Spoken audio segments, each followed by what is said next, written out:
Good afternoon, bienvenue, ciao, guten tag, and wagwan, rude boys. Check it out, it's tournament coverage. I told you it was coming, and I'm nothing if not very occasionally true to my word. Thanks to Rowie for putting this together. This is the Galaxy Cup, and we've got some coverage from Q1. That's the first round of qualifying, which didn't take place last weekend. I think it was the weekend before that. Last weekend was Q2. What we're going to do, we're going to do 4 games, hopefully today. That's round 1, 2, 3, and 4. They did have a semi and then final for that. It's a double elimination tournament, which means rather dissimilarly to the World Cup that's on at the moment, doesn't have a kind of a group stage with points or anything like that. You have a regular bracket and then a loser's bracket. If you lose a game in the regular bracket, you drop down into the loser bracket, and you've got a second chance for kind of an extra tournament that you've got to win to then be boosted back up later on in the main tournament. Essentially, it's very complicated, or at least I'm making it sound that way. It probably isn't. There's probably a much better way to describe it than I'm doing it. But you get the idea. That's the kind of thing. And I'm going to bring you hopefully one game from each of the first 4 rounds of qualifying from Q1.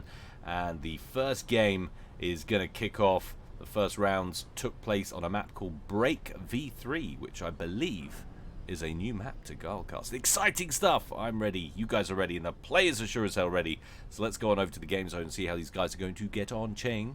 Ka-ching! Oh yes, that's right, looking very new and shiny. Excited to introduce this one. Let's take a look at the players first of all. Introducing them up here at the top left in the beige corner. It's none other than Old Child. I know Old, I believe, is probably the clan tags. So I don't know if that's another player who's changed his name. Happens a lot, as you know, and I'm a huge fan because it makes my life easier. Let's get their names back on there. Here he is.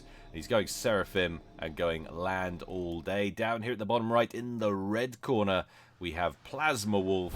We are familiar with, and he is going first Land, going second Air, going Cyber, bless him, in Ferrari red, as we've said. Let's take a quick look on their openings, because I know how you like to cheat and pretend that these pros, or at least pros and a Joe in the case of Plasma Wolf, and their openings aren't their own. You like to pretend that you came up with them. So here we go.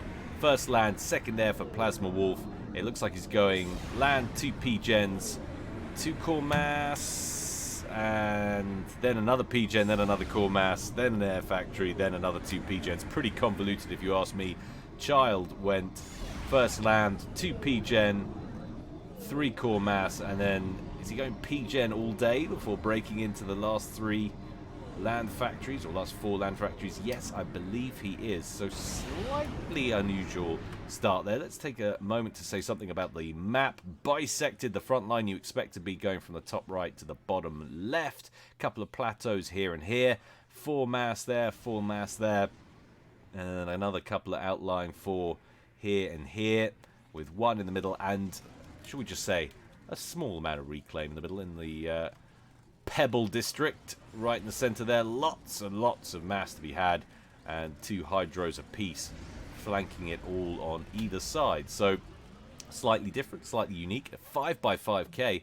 Nice to see some new 5x5k maps. It seems every time I take a look at a new map that someone's done, it's always a larger team game, so it's nice to know people still advancing the game for the 1v1 community, which is still going strong here at FAF. And why not come and join it if you don't believe me and aren't already doing so? I know there's a contingent of people out there that love to watch casts but don't play. All I can say is, don't copy me. Don't do as I do as I say, because if you don't keep people playing the game, the casts will dry up too. 1 mole hanging about out front here for Plasma Wolf, getting as much intel as he possibly can, and that intel has provided some useful information as the Mantis rolls in and picks up the first kill of the game there for Plasma Wolf. An engineer all by his lonesome, won't be writing any more letters home anytime soon. That early Air Factory about to pay dividends as well, I believe.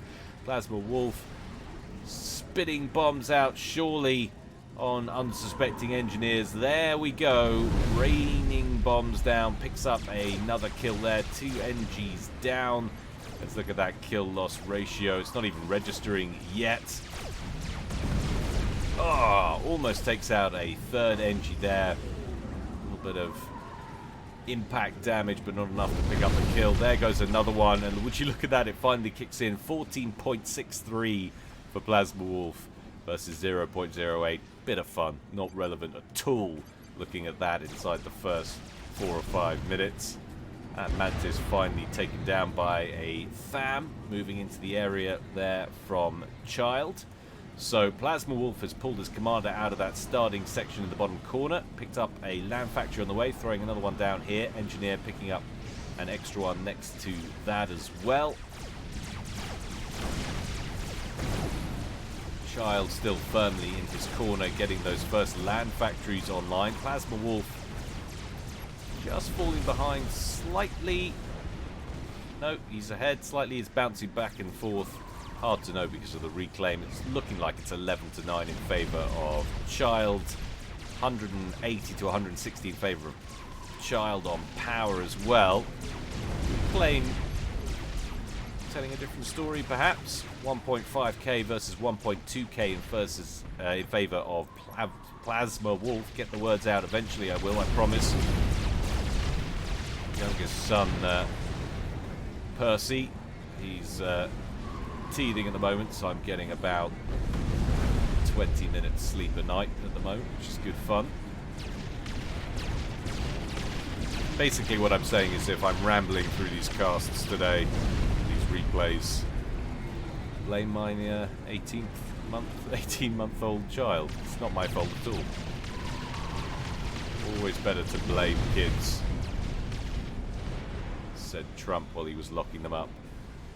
Oh, I went political. Sorry. Didn't mean to. We're here for Sopcomage. FAM's getting the bomber treatment. Plasma Wolf's early airplay looking like it's a good strap for this one. Child advancing with his commander. See Brinko Insanity and I think a Chief Jagger as well. We're watching this live. Apologies if you've already seen this on stream. I know there are a few of you that get your Sopcom fix as and when you can from just about anybody, because you frankly can't live without it. Secretly all my favourite people. Gun upgrade on the way for Plasma Wolf. It's a pretty good place to put it as well. It's not too far forward with his commander. Lots of Mantis around, giving him coverage. No advance anytime soon coming from Child. Plasma Wolf, of course, giving up a couple of hundred ranking points here on his opponent. 1400 to 1600.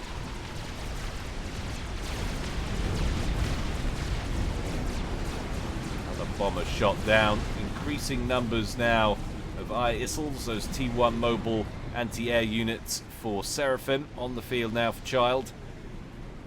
Trying to counteract these T1 bombers, which have been a little bit of a nuisance. Still too close to call. I was just about to say Plasma Wolf inching ahead in eco, but it keeps jostling back and forth, so neither player with much of an established lead on generated eco, but Plasma Wolf definitely doing better overall. 9.3k to 6.7k in total harvested mass. Definitely a slightly better start, and it's probably got something to do with the fact that he's the one with engineers near the center. Most of the mass is to be found. Outer line factories springing up now for Plasma Wolf for better reinforcement. Trying to cover such a broad front line, which a map like this is going to give you when you're right tucked away in the corners, and your front line is going to be the entirety of the middle of the map. It does make sense to get some reinforcing factories up and running in the outer line reaches.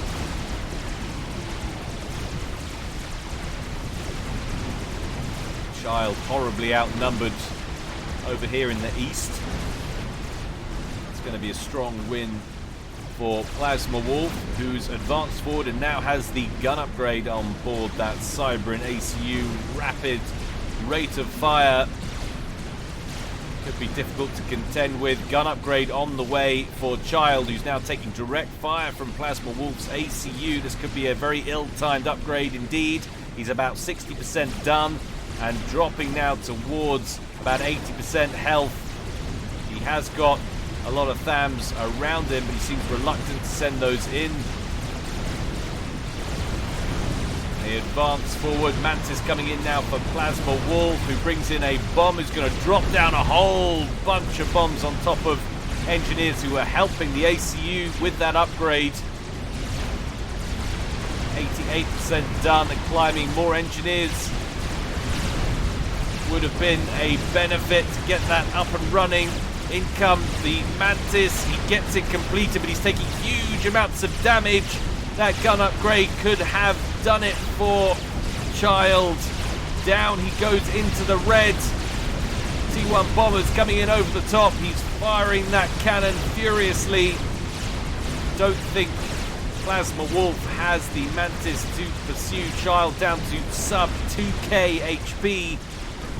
He looks to be safe for the time being, I think, but he's lost that forward position. Those land factories about to go up in smoke. Engineers have arrived to reinforce a position behind those factories, throw down a T1 PD. There's another one up here on the plateau, which is going to keep Plasma Wolf out of that flanking position. But look at the map control. Plasma Wolf looks to have gained.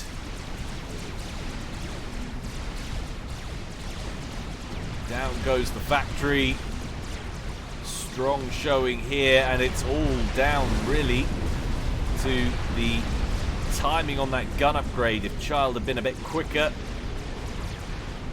Plasma Wolf got his online first and used it to devastating effect, frankly.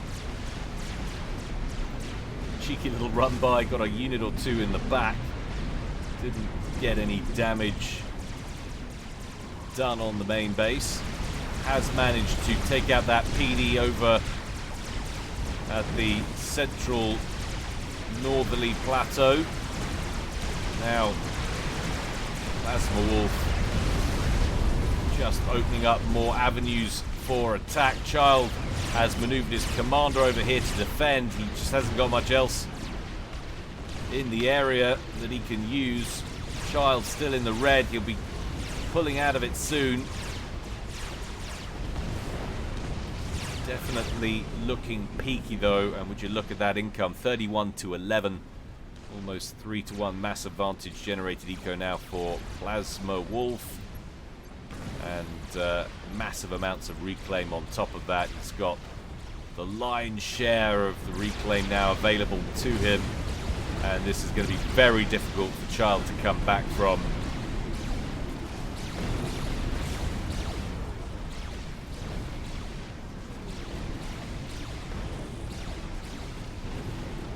Plasma Wolf happy to advance.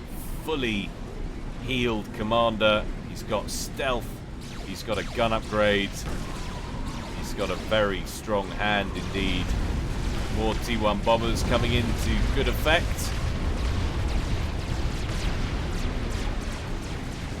Child keeping up with that complement of ISILs, taking care of those bombers. 12 minutes gone. You get the feeling Child's game is more or less over.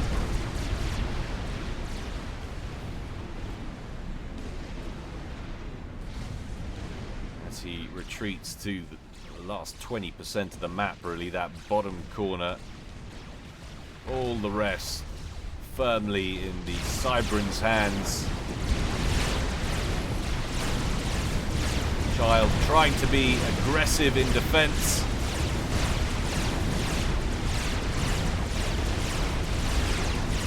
Plasma Wolf trying to get a run by into Child's short and curlies up at the back. In fact, that's a lovely two-pronged attack. He's attacking from the east as well.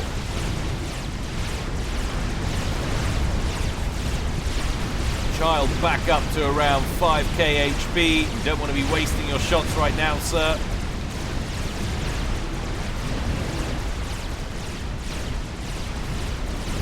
juices in there for Plasma Wolf. Might as well direct their fire solely onto those structures. Inflict as much damage as is possible. Large bombing run over the top onto Child. And a Jester out for good measure. Child back into the red. Takes another bombing run to the face. Sub 2k HP now. 2 Jesters on him, and this is well and truly done. 500, 400, 300, 200. And Scene. Child bows out just before the 14-minute mark. Pretty strong showing there from Plasma Wolf, it has to be said.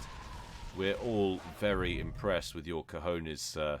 Let's get game 2. Was a secret loyalty program that pacified anyone with an AI implant. Yes, we've got just Dr. Brackman fled with his closest symbionts and created the Cybran Nation. has to be said. They would fight for their freedom.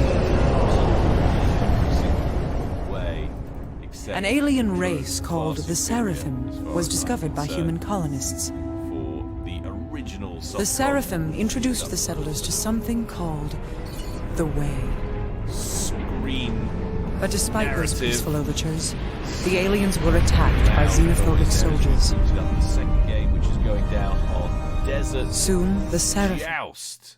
And again, we wait forever for it to pick up. There it is. So Desert Joust, haven't seen this in an age on Guilecast, mainly because I realised I just don't cast enough 1v1 games. That's clearly the problem. All right, let's take a look at our players up here at the top left in green. Lurid green, is it? It is lurid green, I believe. It's none other than the quintessential Zlo. He's going UEF, opening first land.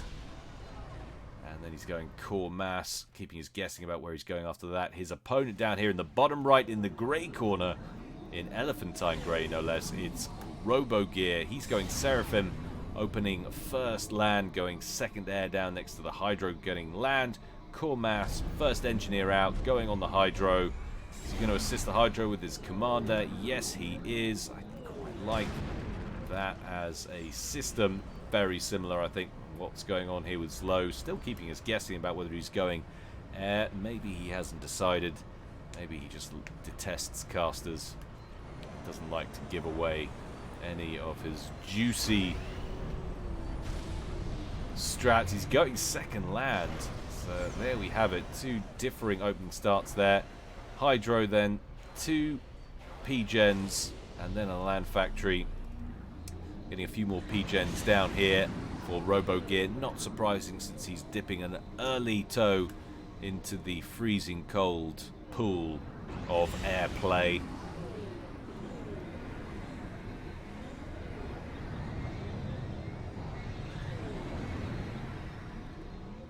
Desert Joust, though, let's take a moment to have a look at the map. Classically, of course, a great 1v1 map, but also works evenly well in 2v2, 4-player free-for-all, whatever you feel like, with the equal starting locations, all very symmetrical and nice. And then you've got that mass field in the center with 4 mass points or so, and 2 outer lying ones. And a little bit of rocky terrain, which is always fun when you get a couple of ACUs dancing around it in the center. Let's see if we're lucky enough today. Nice to see Zlo sporting the very fashionable UEF. Not sure whether he's randoming it up for this tournament or not. Classically a Cybran player, of course, is Zlo. Engineers for Zlo. Oh, I thought that was just going to drop short. Just picked it up with the broad AoE. Engineer was on its way to make a grab for that bottom left corner. Not seeing anything heading towards the top right for Robo gear. Looks like he's got designs in that bottom left position as well. Wants to make it a top v bottom game, potentially. I'm sure he'd like to make it a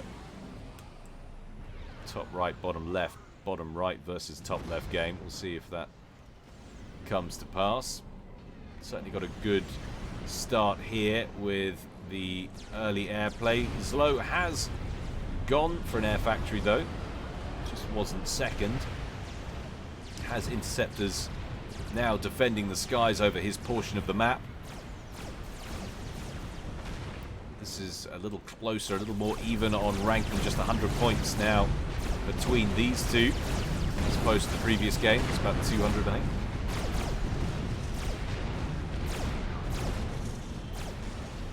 Robo Gear trying to fend off the first few units that might be heading south, although he's got a lot to contend with here. 3 strikers versus his 2 thams, and more reinforcing by the minute. Selen fared badly in the middle, as will that engineer that was trying to scoop some of the mass. If you look at the eco in this, is that reclaim related? 29 to 21 in favor of Robo Gear, so definitely a more efficient start here. And within picking up mass in the bottom left-hand corner, if he can hold on to that, it's going to be huge advantage for Robo Gear in the early game. Bomber flies overhead for Zlo, wants to pick up that engineer if he can. I think he will. Solid bombing run there from our Russian.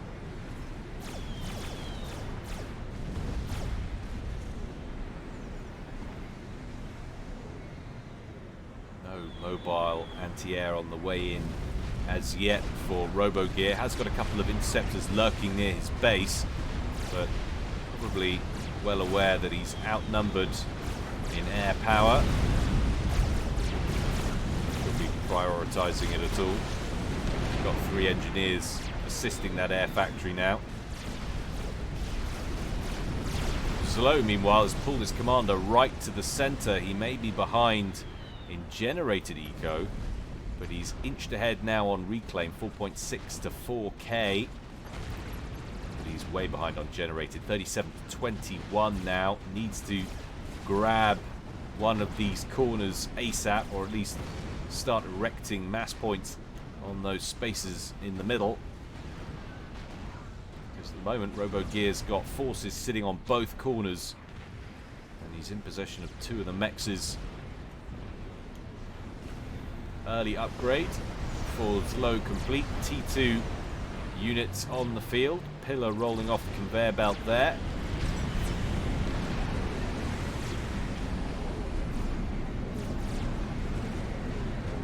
See any tech emerging for Robo Gear. He could be caught out. Tend to stick with T1 for the moment, however, and he drives slow away from that bottom left-hand corner starting location.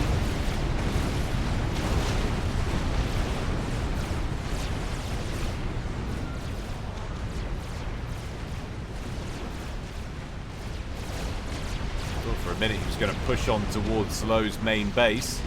Sensibly pulls back. Has got an Irisl in there now, taking a few pot shots at Zlo's interceptors. Run by on the cards here as he breaches in through the top aperture. No, he's going to come in, pick off the mechs and withdraw.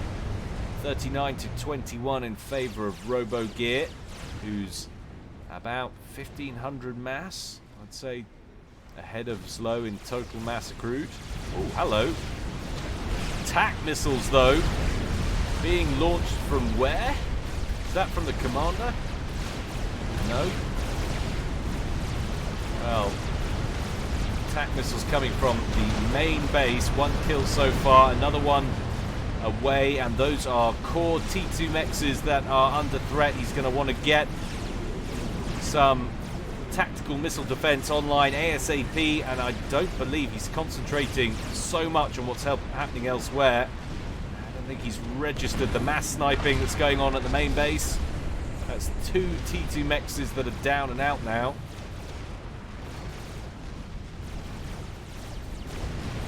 And what's worse, that bottom left-hand corner is now facing teched up units as the pillars stroll in to that bottom left-hand corner.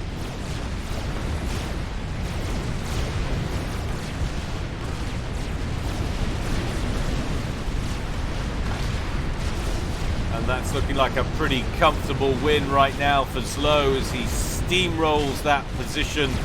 Seraphim forces outmatched and outnumbered.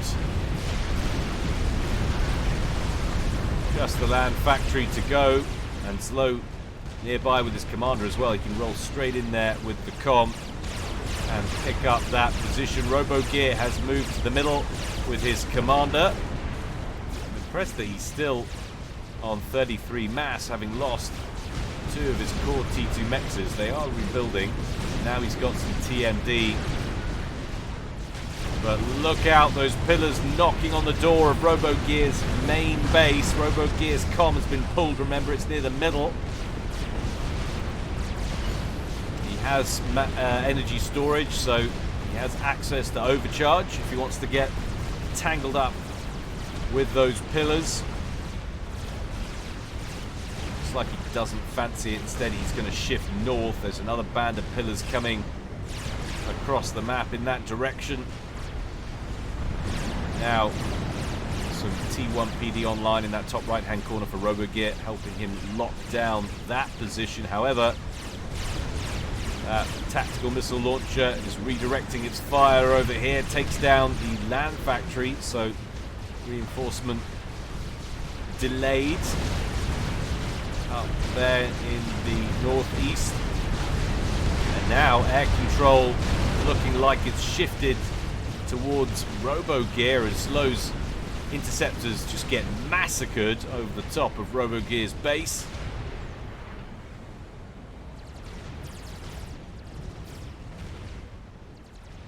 Map control favoring Slow ever so slightly.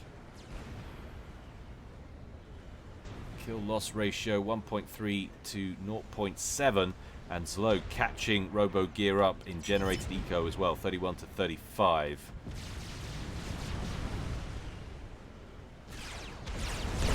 RoboGear taking some pot shots at this formation of tanks. Needs to be very careful though, that's a lot of pillars.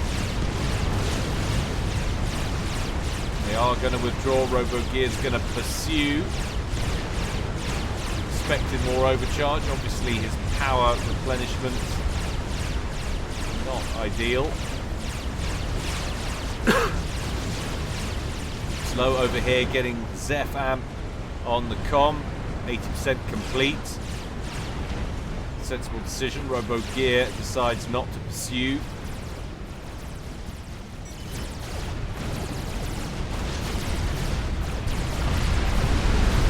Now it's the turn of the top right to face these pillars.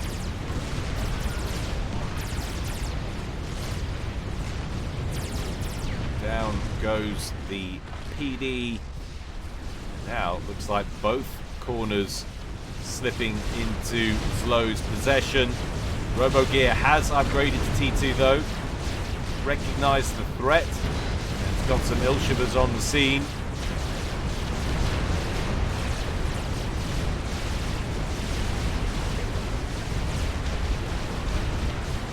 Tangle just outside RoboGear's base now. RoboGear advancing with his commander from the middle to assist his ill-shivers. He can blap this force down. Maybe he can retake the bottom left. Absolutely essential as he's just lost the top right and has a nasty band of pillars preventing direct reinforcement up there from his main base. RoboGear 31 kills on the commander, 2 stars, pursuing this column of tanks. Taking a lot of fire though.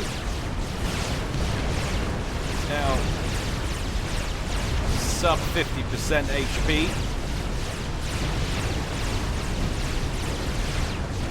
But making good progress in the bottom left-hand corner.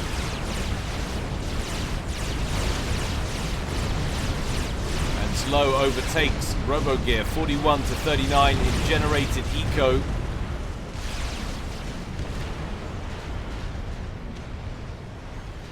Slow with his comm in the center. Engineers working on a battery of point defense, T1.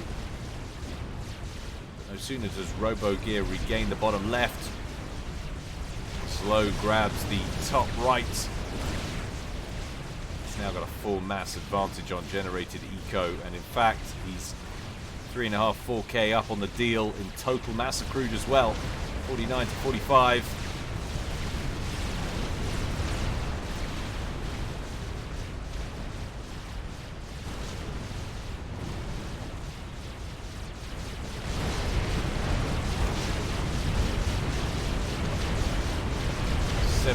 Minutes gone and never a dull moment. Ilshivers versus Pillars, multiple corners of the map now.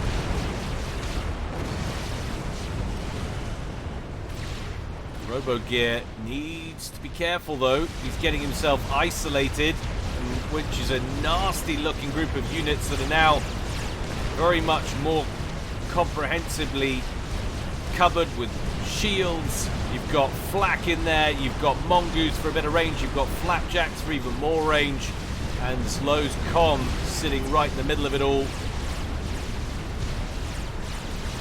T2 on the way for RoboGear, who might be sensing trouble here. Very isolated. There's still a attack missile launcher up here. It's got 7 kills to its name now. Ilshivers in the center, still getting work done, but Slow pulling everything now, sensing blood.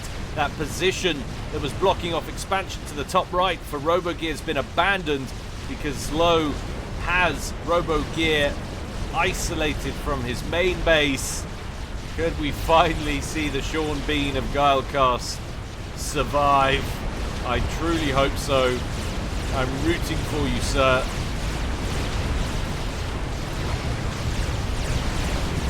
Slow focuses in on RoboGear's commander. RoboGear taking damage. Slow still needs to be careful though. There's a lot of Ilshivers. Slow dips into the yellow. In come the parashields, giving some coverage. And RoboGear backs off. Both players need to be careful here. Especially RoboGear. Every unit he loses is one he can't replace at his position. And he's not going to make it back to base through there. He's got to get units through to him somehow, but Slow is lying in wait for just such an eventuality. Attack missiles heading in. Slow going for the snipe, I think, looking by the trajectory. I was hoping RoboGear was going to stand still. Not much chance of this at the moment. RoboGear is fighting for his life right now.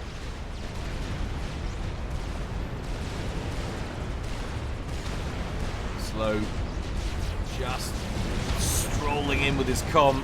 Could have gotten over a charge in there. He might have been able to end it. He needs to get a decent complement of troops up here as well. Prevent RoboGear from just exiting out the top.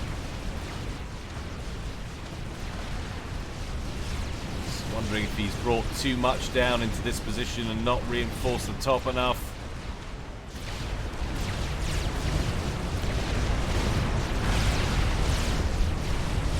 RoboGear, 7,200 hit points, Slow at full health with shield coverage.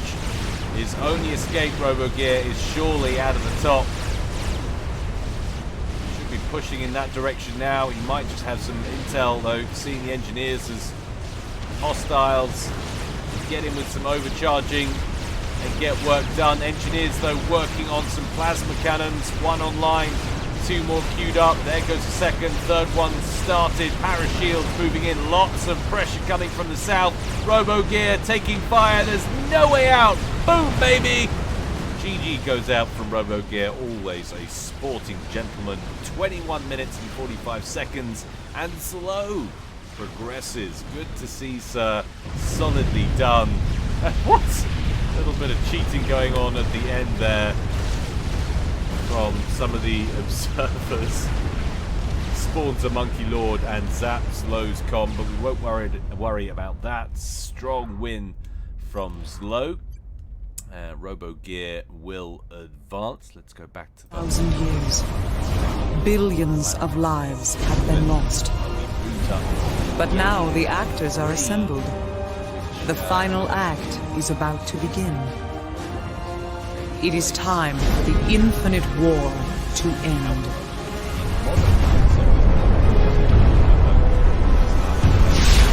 First came out, used to have those Space held such hope for humanity. Crystals. Well, they, I believe, have been removed. What did they do? Well, they used to interfere with your intel and give you all sorts of false signals. So basically you saw hundreds of units coming your way when there was nothing there. Incredibly irritating. It made it a little bit interesting, though, I suppose. And it was the same for both players. Excuse me while I take a drink of water. Hopefully that wasn't too disgusting through the mic there. Let's take a look at our players on this one. Up here at the top in Halliburton Orange. Let's get the names up there. Infuriated I have to do this every time. It's Taggart, and he's going UEF, how very sensible, opening first land. And his opponent down here in the bottom right, in the red Aeon, he's going first air. It's Magnatech. Got that right, just about. Magnatech. Let's take a look at how these guys are going for that opening, if I can get it right there. There we go, another top left corner start, not quite so bad with the mini-map there. So Taggart going first land, 2 P-gens, 3 core mass, it would seem.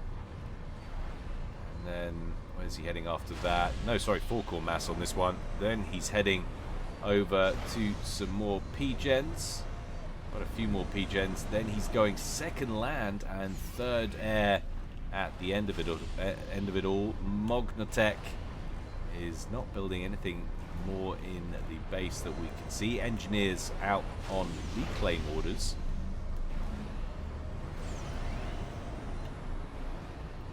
Still keeping us guessing where he's going.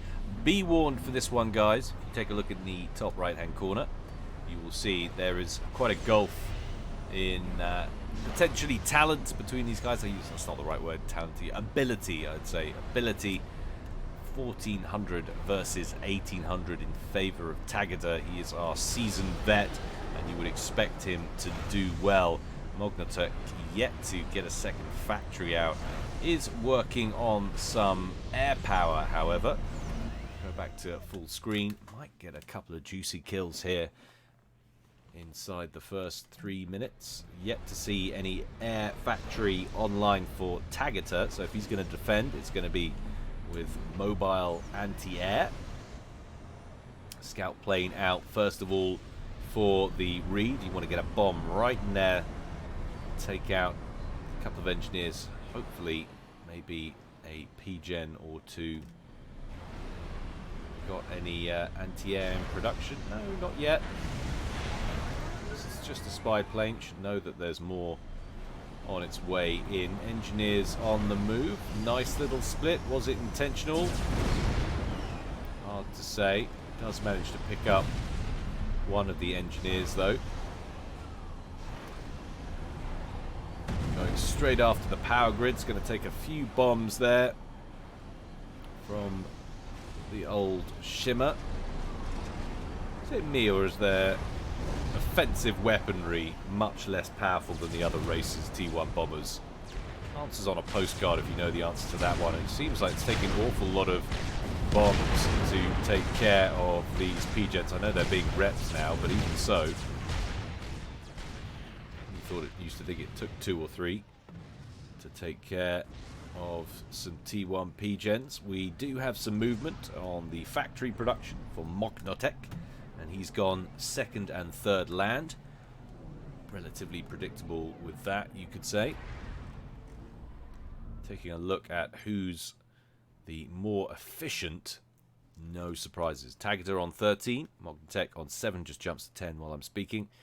And we've got a 4 to 3.6k advantage overall. And now Taggart expanding down that western approach. He's got a scout and a striker down there guarding the area already against any potential expansion in that direction from Magnatech. Magnatech is heading out with some forces of his own though. Got some labs on the move. 3 flares heading in that direction.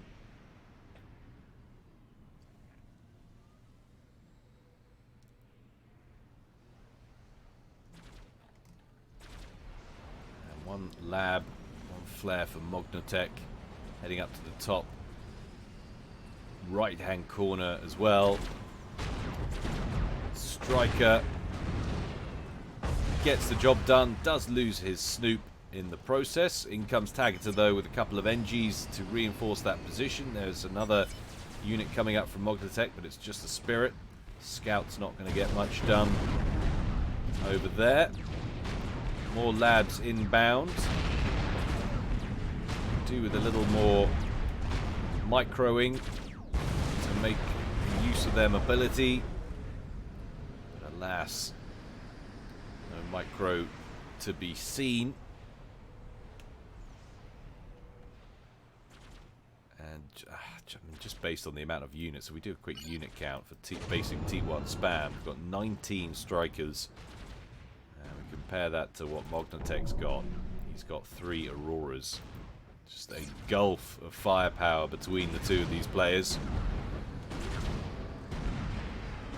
And now a 10-mass lead for Taggart. Not looking great for Magnatech, but it was always going to be an uphill battle.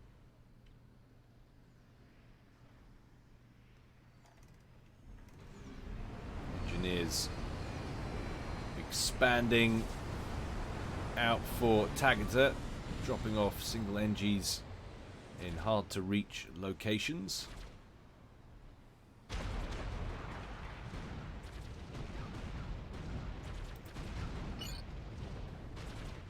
Look at Magnatech's view, so the encroaching forces looking ever more intimidating. That's kind of the stage that I usually get to whenever I get to play Ike. It's like, okay, yeah, I'm done. That was a fun game. I played for about 5 minutes. I was effective for about 2.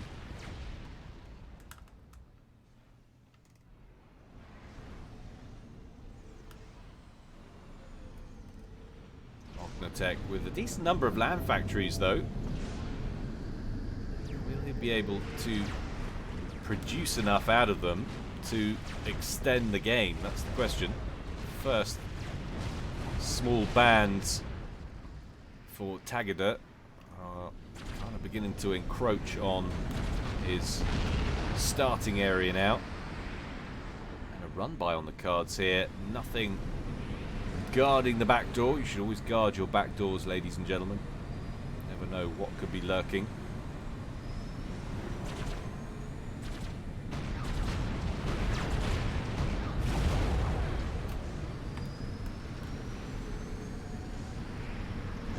This is a very soft, jangly bit. If he gets in over here, he can get a real engineer massacre on and get some P-gen kills as well. Hasn't got any Lobos with him, though. That would really have helped. And that's prompted potentially mass withdrawal to deal. No, he thought about it and went, no, that's not a good idea. Continues to press out. He has got a band of spirits over here and one lone floaty doing a naughty run up the side of the map, but otherwise it's all Taggart. Taggart expanding in all of the right places, picking off mexes as he goes. 57 now to 33. 14 Auroras for Magnatech against some 45 strikers now in play, and with some transports around as they finish their sorties of engineers. They're dropping around the map. It's going to make unit reinforcements over here that much more efficient. It'll be hard for Magnatech to contend with.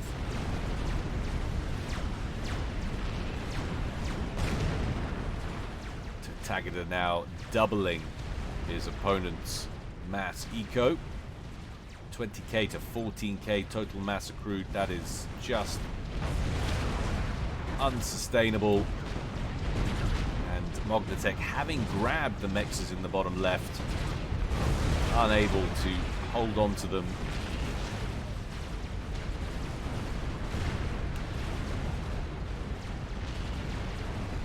And this is looking like a very straightforward game. Taggart comfortably in the driving seat. Core mass all at T2.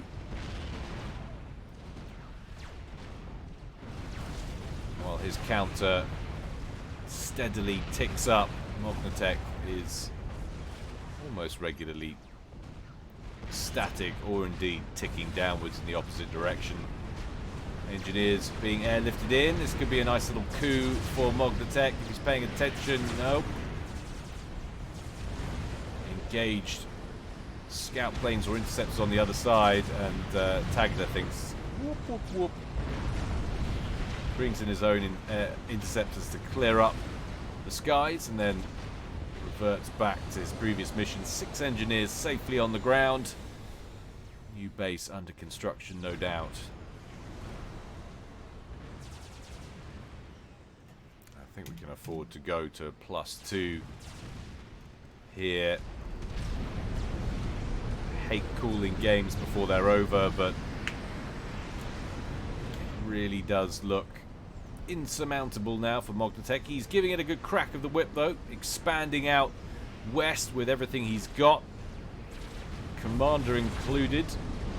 Commander unupgraded, so not getting any juicy firepower bonuses.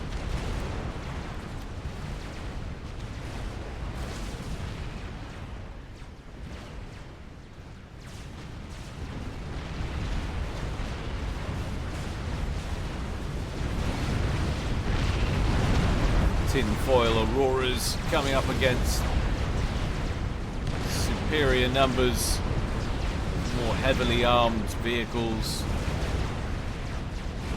Magnatech continuing to press with his commander, going all out. There's not really much else he can do.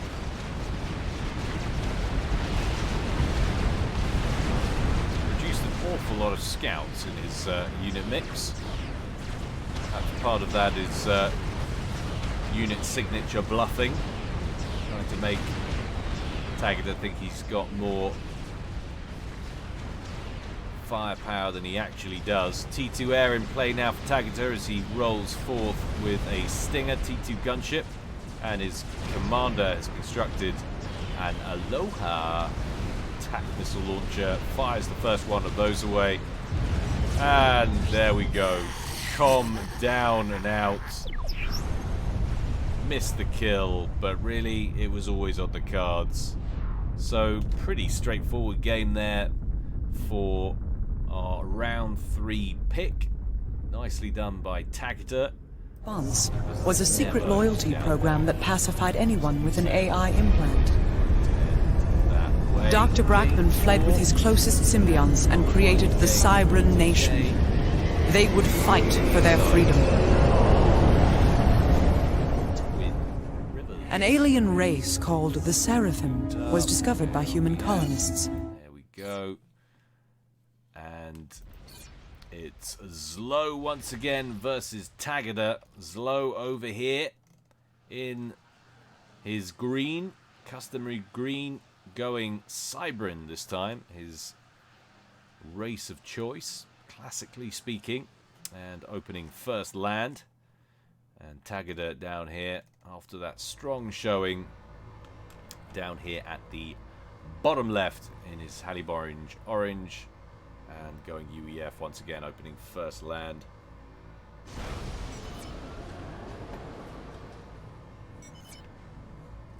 The obligatory good lucks and have funs, always nice to see. No Maverick in this tournament, of course. I actually have a very reformed opinion of Maverick. He never used to watch Guilecast. I don't know if he ever watched any cast, but he's definitely got more into them, and I think he likes his bad boy persona. But he gives me a few replays every now and again, and you know, and people always said to me like, "Oh, you know, it's just his on-screen thing." And my real beef is I have issues with people who I don't think are good sports. I think a good sporting ethos is you know, it's important. You know, it's a classically British thing, I guess. But that was always my beef, I guess, with the way Maverick conducts himself. But actually, when you speak to him directly, he's quite a nice guy. He's quite funny. You know, he's good to have, and I'm always appreciative of anybody who sends me replays. So please, Maverick, if you're watching, never stop giving me replays, and never stop being yourself either, because we all like a bad boy, we all like a villain. Let's face it. How many of you, when you were playing Jedis as a kid, wanting to be Luke? Not me. Even when you are playing the goodie, it's always Han Solo, right? It's always like, yeah, I'll be the goodie, but I'll be the criminal. I'm going to be the smuggler, because the criminals are cool. Otherwise, you're what? Darth Vader? Yeah, of course. You know it. Anyway, that's a massive digression. I should probably talk about the game. So, with no idea what went on in the start, it was first land, second land for Taggart. He's going third air. Zlo went double land as well, going third air. Also, apologies for not spending more time on the starts. I'm sure you've seen people play Twin Rivers on ladders, though. Enough here on Guilecast, it must have happened. So I refer you back to those for your opening build theft, which you want to do. Lab out for Zlo with a mole, going after vulnerable mexes in that bottom left-hand corner. Engineer in the area for Taggart as well. No offensive units coming up the field from Taggart. Another lab over here. Could run into trouble. Scout picks him up. Could do with a little bit of micros. Zlo's attention elsewhere. He's only got a short window to get on it. Manages to kill the scouts. Absorbs 1, 2, and 3 direct hits. Down goes the lab. How successful will this one be?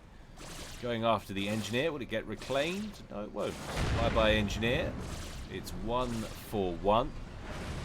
A couple of mexes are open for it, but he's got an outrageous patrol order over here. Should have stuck around to kill 1 or 2 of the mexes. That would have got the most done, but he's hunting for engineers. 1 mole over here. No gun on the mole as well, I believe. Yep. So, unable to pick off scouts. Sorry, pick off engineers by itself. That lab finally succumbed. See, if it had just hung around, could have grabbed a mex. You know, as soon as you pick up that first Engie kill, those units are coming for you. Now it looks like Zlo's switched up to his main production. Mantis rolling out. So who had the more efficient start? Well, it's Taggart by a country bleeding mile. It might have been Zlo bottlenecking on power. Yes, it was. So there wasn't a huge amount there, but Taggart slightly better off, but now he's power locked. Always a problem on Twin Rivers, the sheer quantity of mass trying to expand and keep power balance, power eco balance is nigh on impossible. Thank you, Heaven, for that tidbit. I have to pick up these tidbits as somebody who hasn't played in about 10 years.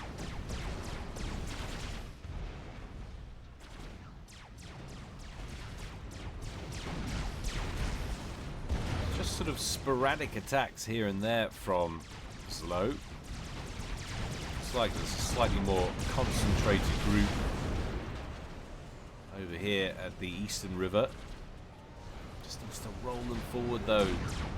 Some pressure on the mexes. There's the move order.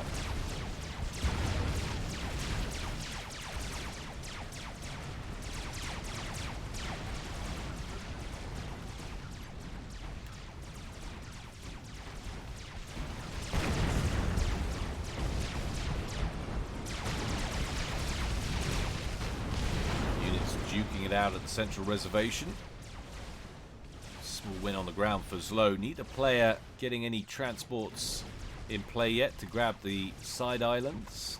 Not a huge priority inside the first 5 minutes in a 1v1. There's so much mass to be had. Certainly the thing to concern you about, as we said already, is getting the power online. Mole lurking by that hydro gets reclaimed. A couple more Mantis make it into Taggart's backfield. Taggart's backfield always neatly ploughed, of course. big on his farming, is Taggart.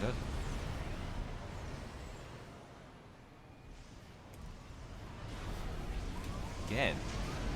Someone tell me, what am I doing wrong? Where's the interface button to leave those names on as default when you boot up a game? Was that changed recently in a FAF patch? Never used to have to add those.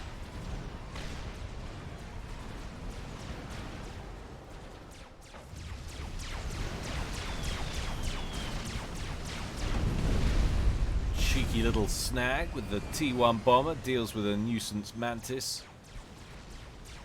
on that rear plateau. 51 to 53, it's all very close, although Taggart, where is your power, sir? 257. Desperately needs to sort that out. Slow. Talking rubbish, that was reclaimed power, wasn't it? Yes, it was. So, no, it's 820 power on Taggart versus Slow's 560. Didn't look right. I was looking at it and go, really? All those T1 P-gens?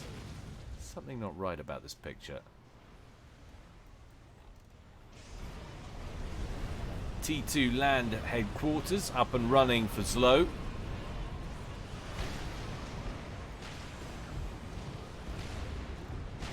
Where's the tech from Taggart? Well, it's on the way. There it is. That's the factory. 8% done on the upgrade. So Slow ahead of his opponent there. But Taggart making the first play for the side island. That's going to significantly expand his economy if he can hold on to it. Another 4 mexes on each island, of course. Worth making a play for both if he's up to it. ACU's in close proximity east of the central reservation. Taggart just reclaiming the mass field over there. Let's take a quick look at who's been doing better on reclaim. 4k to Slow versus 2.2k to Taggart. So definite advantage there. Both these players around about 19, 20k. So it's pretty even.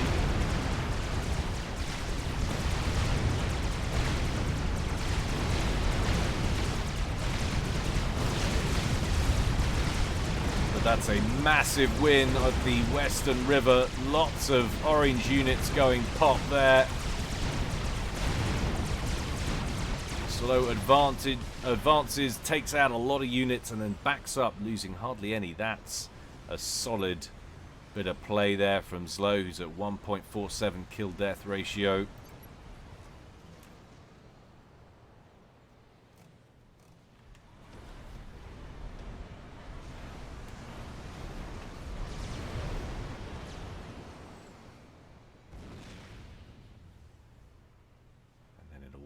Quiet. Both these guys being pretty cagey. There's no overwhelming pressure mounting from either side. Magno online. Bit of intel on that portion of the map. And you see we've got a couple of hoplites in here now. 4 of them, 5 of them in fact. It's going to give Slow some good range capabilities. Now Slow has split his forces. One group's moved further up. I'm wondering if he's trying to draw Taggart. The other group has skipped back towards the base slightly. T2 upgrade on the way for Slow's comm. You can now harass with the hoplites.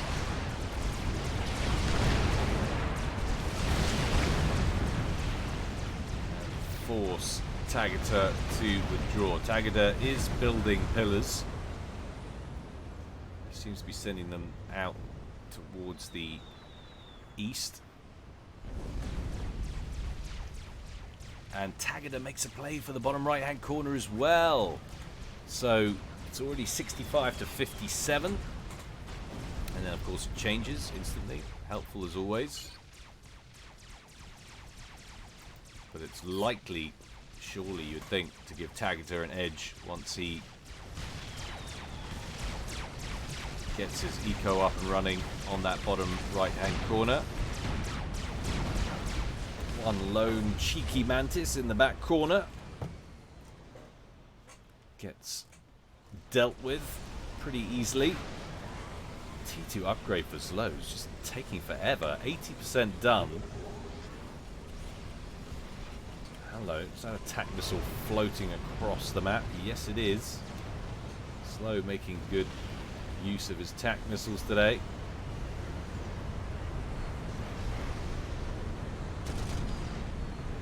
Of course, it's the annoying cyber attack missiles that just split into more missiles when you hit them with TMD. Always a pleasure.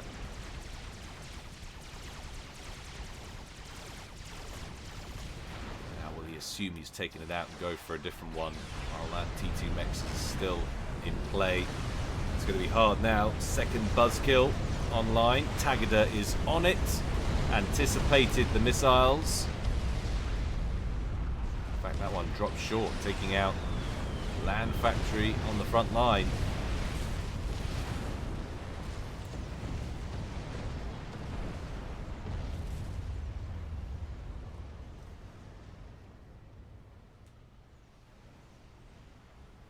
Very, very static game. Not a lot of attacks from either player.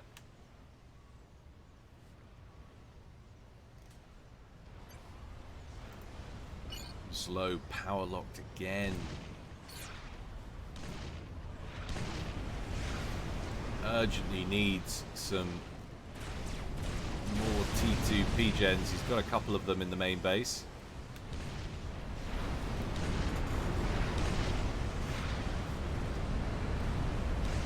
He has finally got that T2 engineering suite. What's Taggart packing on his commander? Nothing as yet. An unupgraded comm.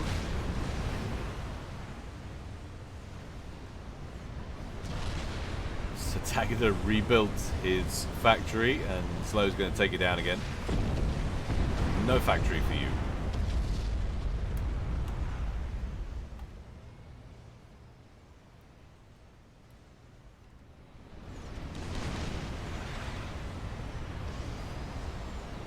See the difference between a ladder match and a tourney play, especially tourney when there's money on the line. Not less ballsy play going on, not more risk averse. Both players happy to sit back and eco. Taggart ecoing more effectively now with those two islands under his control. But Slow looking like he's pushing for an attack here. Not just a feint.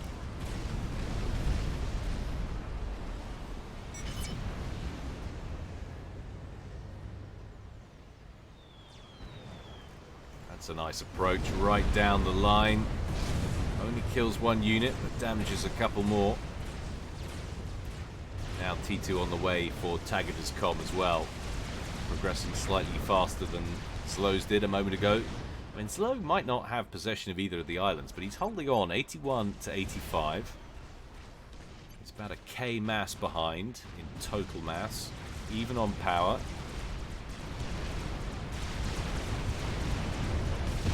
Nice. Attack missile taking out a buzzkill just as it's about to complete. That's always a good feeling when it's your buzzkill.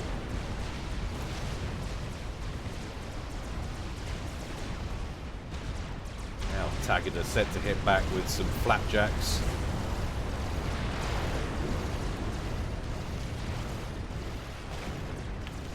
We're going to hit back with an OT snack. It would certainly be my one of choice.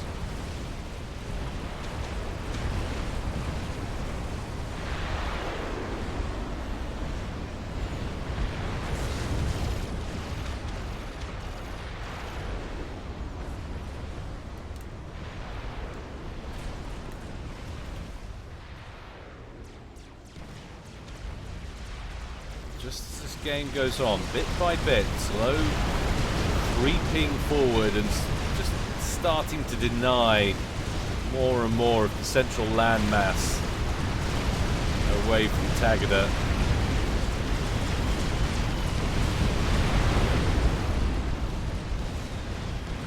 Say a slight advantage maybe in the air for interceptors for Taggart. Let's have a look. 65 with fuel, one without. And Slow, where are we at? 39? Yeah, looks like 39. So any direct fight with an even engage is likely to go Taggart's way. Slow trying to hit back with his own mobile missile launchers now. Has a few Vipers in tow. Lobbing a few missiles in the opposite direction. Rhinos coming down the eastern approach.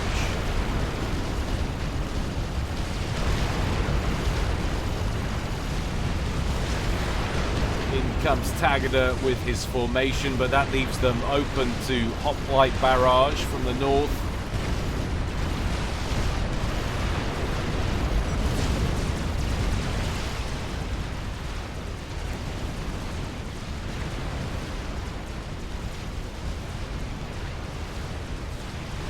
Taggart now has T2 Engineering Suite and Zeph Amp on board as commander, but probably the most significant engagement we've seen for some time. Down in the bottom right corner of the main landmass.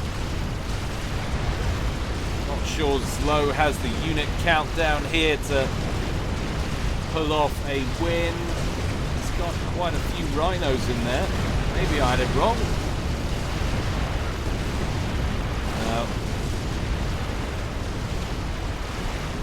All in all, that was a pretty even exchange, I'd say.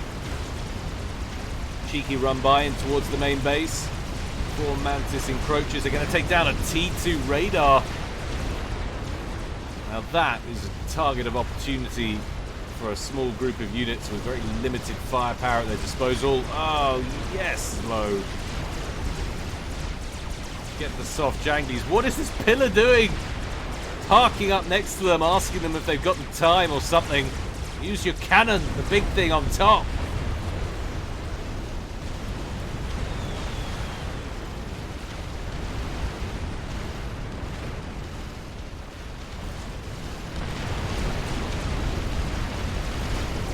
A triad could change the face of this battle pretty substantially. 1 online. Viper missiles streaming in though. No TMD to assist, and as soon as it turns up it gets dismantled, and this whole position is under threat now from Zlo, who has his comm in tow and has ranged capabilities from those mobile missile launchers. T1 PD going up a little further back.